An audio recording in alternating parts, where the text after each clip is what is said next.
Hello Saxo fans, welcome back to the channel. It's been a little while since I made a video.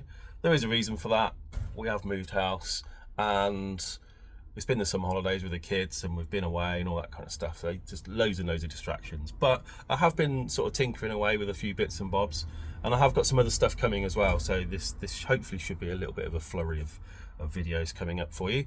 But anyway, so today I did the first motorway drive. Obviously I've done about 500 miles in the car this summer, which probably isn't a lot, but today was the first time I actually took it on the motorway, and I just cruised. It was easy, you know.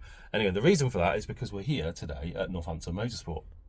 So I booked in a dyno slot about 6 or 7 weeks ago, intentionally sort of for the end of the summer, so that I could improve on some of the things I'd like to improve on. I'm really trying my hardest not to call it issues, because they're not issues, they're just things I'd like to improve on. There's a little list and hopefully we'll get through them all today, but let me just run you through them very quickly. So number one, I'd like for a little bit more power and torque if we can. I'm being greedy, it doesn't really need it, but if we can improve sort of low down torque, that would be great. And if we can get sort of 350 brake horsepower, then obviously that's like a magic number for me. I sort of feel really good with that, but if that doesn't happen, I'm really not that bothered. I'd like my map switch to work, because last time we came here my wastegate wasn't controlling. Hopefully it is now and we can get that sorted, but again, even if I end up with just one map, again, it's not a problem.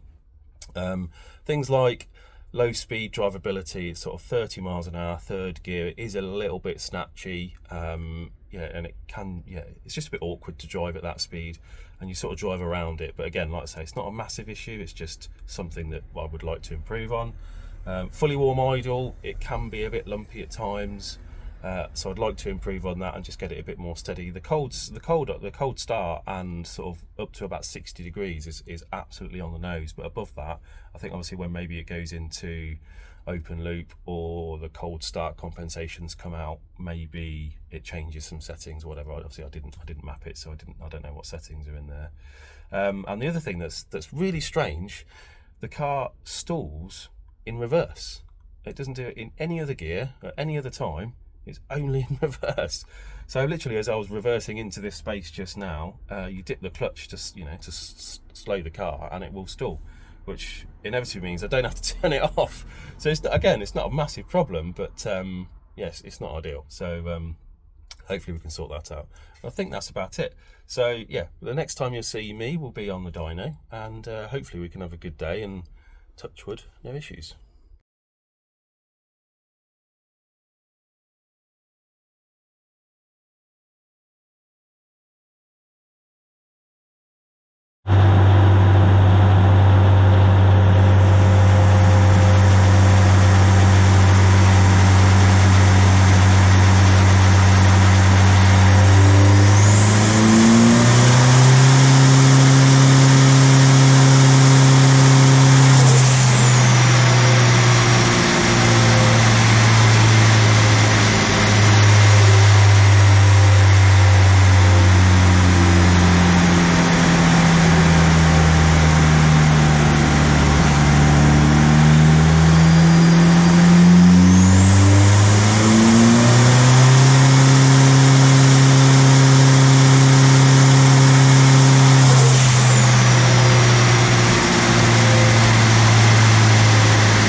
Right then, Saxo fans, so we're back home. The car has obviously made it, and all in one piece with almost no issues. Not quite, but nearly no issues, and I'll get to them in a minute. But let's talk about the figures. That's what you really want to see, right?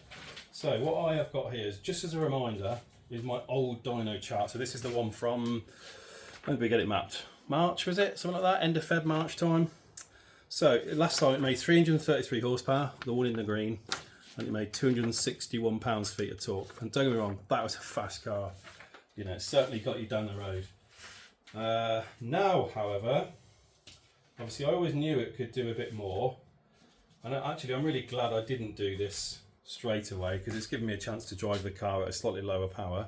But we now make 371.2 brake horsepower and 298.8 pounds-feet of torque. So I am really, really pleased with that. And the torque's quite specific at close to 300, and I think that's where the limit of these gearboxes is. I don't think you really want to be going too much more than that on these. So I'm really happy with that. And actually the red is where we were before, and the black is where we are now. And you can see we're basically making more power and more torque everywhere where it matters.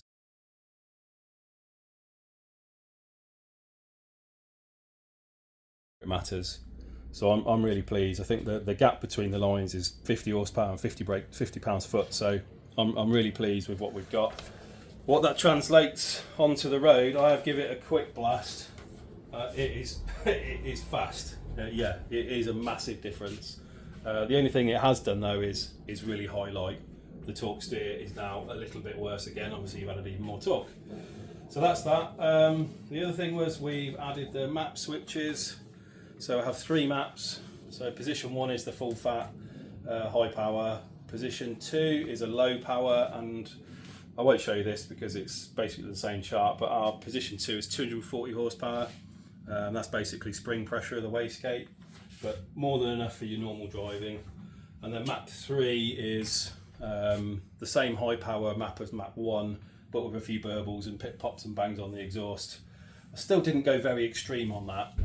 I could have really ramped it up and had flames and all sorts, but I didn't want to. So yeah, on a scale of 1 to 10 in terms of pops and bangs, it's probably a 1, maybe a 2 at most. So I'm going to drive on that, see how it feels, and Troy from Northampton showed me how to juice it up if I need a little bit more.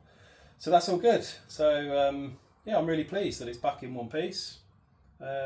We've sorted out the rev limit, so it now revs up to the limit of 7.5, not 7.8, and the rev cut, or the fuel cut at that top speed or top RPM is now a lot more noticeable. Before you could run into the limit and you'd barely even know, so that's sorted. Some of the low speed throttle openings are better, and the hot idle is definitely better. So I think that's probably most of the list, I think. Oh, so it doesn't stall in reverse now. It always used to stall whenever you reverse and dip the clutch, it would stall, and only in reverse, which was weird. But anyway, that's all sorted. So we're pretty much map-wise, or dyno time, done. There is probably some tweaking to do based on preference. We'll see how we go with these 2 new maps. But yeah, I'm really pleased. So what I will show you is a couple of the things that we need to sort out and fix. Okay, under the car then, just jacked it up very briefly just to show you the issues. Well, number 1, there's an issue that I haven't actually found yet, and that was there was a little bit of oil on the floor underneath. I mean, it was very small amount, but I don't know where it's coming from, so I need to properly get underneath and have a good look. But the biggest issue is the drive shaft. As you can see, it has spat some grease out of that intermediate join there, and it's done a little bit on that join there. I think these are notorious for spitting grease, talking to the guys at Northampton. So what I'm actually going to do is come up with something slightly different, and we're going to take this whole drive shaft out, and I'll come back to that one in the next episode. But yeah, we've got something a little bit special for that one. But yeah, I think here it's so close to the chassis rail that I think potentially under a bit of torque, maybe it's made contact with it, potentially it's split it, who knows. I'll have a look when it comes out. So we'll take that out and we'll have a little look, and also I'll have a little dig around and see if I can find where the oil came from, because there's certainly no evidence of it. You know, all the sump and everything's dry, and There's nothing, I've left it in my garage overnight and there's nothing on the floor. So yes, somewhere there was a bit of oil, but I couldn't tell you where it was from. And it was definitely sort of, you know, just under the exhaust area. So yeah, strange one. I'll have to have a little bit of a dig around for that. But we'll see, we'll see. So anyway, that's it, that's the issues. Right then, so I said there was 2 issues. Nice and simple. Random oil leak, which didn't drop a lot of oil, sort of 20p size spots on the floor, maybe sort of 5 or 6 of them. It didn't do a big puddle or anything. And of course the drive shaft. So next episode, the drive shaft we're going to sort out. I've got something a bit special for that. So yeah, just wait and see. And yeah, we've got a bit of a change going on there. But the next thing to do is probably just tidy a few little bits up. I'm going to do a bit of a spanner check on everything because it's done sort of 600 miles now with the dyno mileage and everything yesterday. And you do hear like the odd knock and bang from some things, so I'm just going to go through the whole car and just give it a really good once over. And probably haven't got long left now before I'll probably sawn the car. I guess what we're the beginning of September now, so maybe at the end of September it probably sawned for the winter, and obviously I can do some other stuff over the course of the winter period. But anyway, waffling. Thanks for watching, and hopefully I'll be back in about a week, 10 days or so with the next episode on sorting out that drive shaft stuff. So if you haven't already, click the subscribe button, and we'll see you soon.